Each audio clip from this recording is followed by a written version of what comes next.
ಈಗ ನಮ್ಮಲ್ಲಿ ಹಿರಿಯ ಸದಸ್ಯ ನಮ್ಮನ್ನು ಅಗಲಿದ್ದಾರೆ. ಈಗ ಅಭಿಚರಿ ಸಂತಾಪ ಸೂಚನೆ.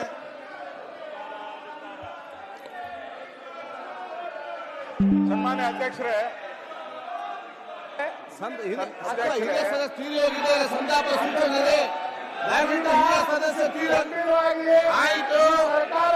ಹಿರಿಯ ಸದಸ್ಯರು ತೀರಿ ಹೋಗಿದ್ದಾರೆ.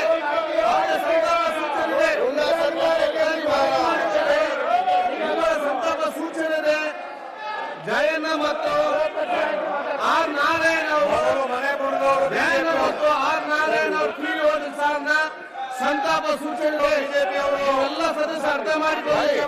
ನಾವು ನೀವು ಯಾವ ಪಾಲ್ಗೊಳ್ಳಲ್ಲ, ನಾವು ನೀವು ಯಾವ ನಾಳೆ ನಾವು ಆಲೋಚನೆ ಮಾಡಿ ನಿಮ್ಮ ಸಂತಾಪ ಬಂದಾಗ ಮತ್ತೆ ಇಲ್ಲಿ ಯಾರು ಮಾತ್ರ ಏನಾಗ್ತದೆ ವಿಚಾರ. ಇವತ್ತು ವಿರೋಧ ಪಕ್ಷ ಸಂತಾಪ ಸೂಚನೆ ಮಾಡಬಾರ್ದು.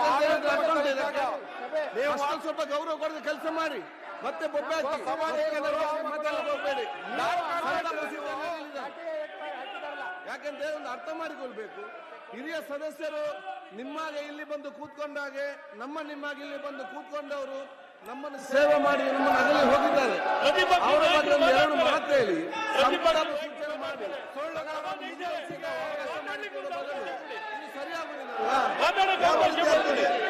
ಸಂತಾಪ ಸೂಚನೆ ಆಯ್ತು. ನೋಡಿ, ಸಂತಾಪ ಸೂಚನೆ ಅವಕಾಶ ಮಾಡಿಕೊಡಿ. ಹಿರಿಯ ಸಚಿವರಾಗಿರುವಂತಹ ಮಾಜಿ ಸದಸ್ಯರಾಗಿರುವಂತಹ ಆರ್ ನಾರಾಯಣ ಅವರು ಮತ್ತು ಜಯಣ್ಣ ಎಸ್ ಅವರು ಇವತ್ತು ತೀರಿ ಹೋಗಿದ್ದಾರೆ. ದಯವಿಟ್ಟು ಎಲ್ಲರೂ ಕೂಡ ಸಹಕರಿಸಿ. ನೋಡಿ, ನಿಮ್ಮ ಉತ್ಸಾಹ ಮತ್ತು ಇದು ನನಗೆ ಅರ್ಥ ಆಗ್ತದೆ. ಒಂದು ಉತ್ಸಾಹ ಅಲ್ಲ ನೋವು, ಉತ್ಸಾಹ ಅಲ್ಲ ನೋವು, ನಿಮ್ಮ ನೋವು ಉತ್ಸಾಹ ನನಗೆ ಅರ್ಥ. ನಾನು ಹೇಳಿದಷ್ಟೇ. ಆ ನೋವಿಗೆ ಕಾರಣ ಯಾರು? ಆಯ್ತು, ಇಲ್ಲಿಗ ಆ ನೋವಿಗೆ ಬಿಜೆಪಿನೇ ಕಾರಣ. ಇಲ್ಲಿ ನಮ್ಮ ಅತ್ಯಂತ ಹಿರಿಯ ನೋವಿಗೆ ಬಿಜೆಪಿ ಕೈಗೊಂಡಂತ ನಿರ್ಣಯ ಕಾರಣ. ಇಬ್ಬರು ಸದಸ್ಯರು ನಮ್ಮಾಗೆ ಮತ್ತು ನಿಮ್ಮಾಗೆ ಇಲ್ಲಿ ನಮ್ಗಿಂತ ಹಿಂದೆ ಇಲ್ಲಿ ಬಂದು ಸದಸ್ಯರಾಗಿ ಬಂದು ಜನಸೇವೆ ಮಾಡಿ ಶಾಸಕರಾಗಿ ಇಂಥ ಎಲ್ಲ ಅಧಿವೇಶನ ಭಾಗವಹಿಸಿದ ಇಬ್ಬರು ನಮ್ಮನ್ನು ಇವತ್ತು ಅಗಲಿದ್ದಾರೆ. ಅವರಿಗೆ ಗೌರವಪೂರ್ವಕವಾಗಿ ಸಂತಾಪ ಸೂಚಿಸಿ ಅವರ ಕುಟುಂಬದ ನೋವನ್ನು ಕಡಿಮೆ ಮಾಡಿ ಅವ್ರಿಗೆ ಗೌರವ ಕೊಡೋ ಜವಾಬ್ದಾರಿ ನಮ್ಮ ನಿಮ್ಮೆಲ್ಲರ ಜವಾಬ್ದಾರಿ.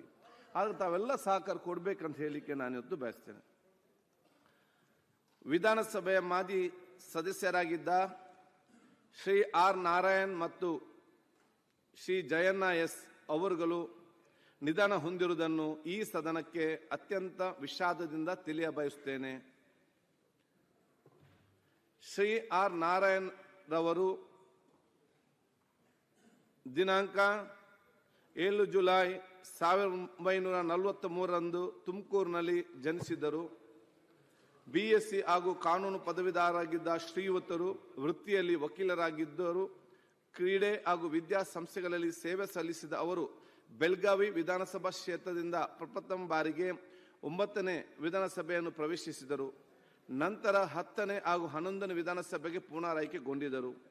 ಹಿರಿಯ ರಾಜಕಾರಣಿ ಶ್ರೀ ಆರ್ ನಾರಾಯಣ್ ರವರು ದಿನಾಂಕ 12/12/2024ರಂದು ಮುಂಜಾನೆ ನಿಧನ ಹೊಂದಿರುತ್ತಾರೆ. ಜಯಣ್ಣ ಎಸ್ ಶ್ರೀ ಜಯಣ್ಣ ಎಸ್ ಅವರು ದಿನಾಂಕ 9/9/1951ರಂದು ಕೊಳ್ಳೇಗಾಲದಲ್ಲಿ ಜನಿಸಿದರು. MA ಪದವೀಧರರಾಗಿದ್ದ ಶ್ರೀಯುತರು ವೃತ್ತಿಯಲ್ಲಿ ಕೃಷಿಕರಾಗಿದ್ದು ರೇಷ್ಮೆ ಉದ್ಯಮಿಯೂ ಆಗಿದ್ದರು.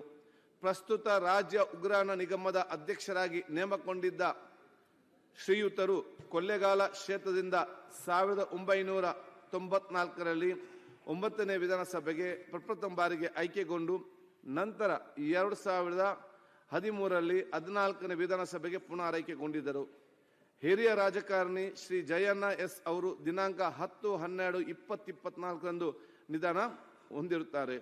ಬಹುಶಃ ಇದರಲ್ಲಿ ಆರ್ ನಾರಾಯಣ್ ಅವರು ಬಹುಶಃ ಅತ್ಯಂತ ಹಿರಿಯರಾಗಿ ತನ್ನ ಸೇವೆ ಸಲ್ಲಿಸಿದ್ದರು.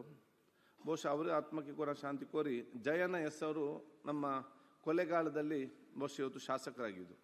ನಾನು ಕೂಡ ಅಲ್ಲಿ 1.5 ವರ್ಷ ಜಿಲ್ಲಾ ಉಸ್ತುವಾರಿ ಸಚಿವನಾಗಿದ್ದೆ ಅವರು ಶಾಸಕರಾಗಿದ್ದಾಗ. ಅತ್ಯಂತ ಸರಳ ಮತ್ತು ಸೌಮ್ಯ ಮತ್ತು ಸಮಾಧಾನದ ಒಂದು ವ್ಯಕ್ತಿತ್ವದ ಒಂದು ರಾಜಕಾರಣಿಯಾಗಿ ಶಾಸಕರಾಗಿ ಎಲ್ಲರ ಪ್ರೀತಿ ವಿಶ್ವಾಸ ಗಳಿಸಿದ್ದು ಹೇಳಲಿಕ್ಕೆ ಬಹುಶಃ ನಾನು ನಿಮಗೆ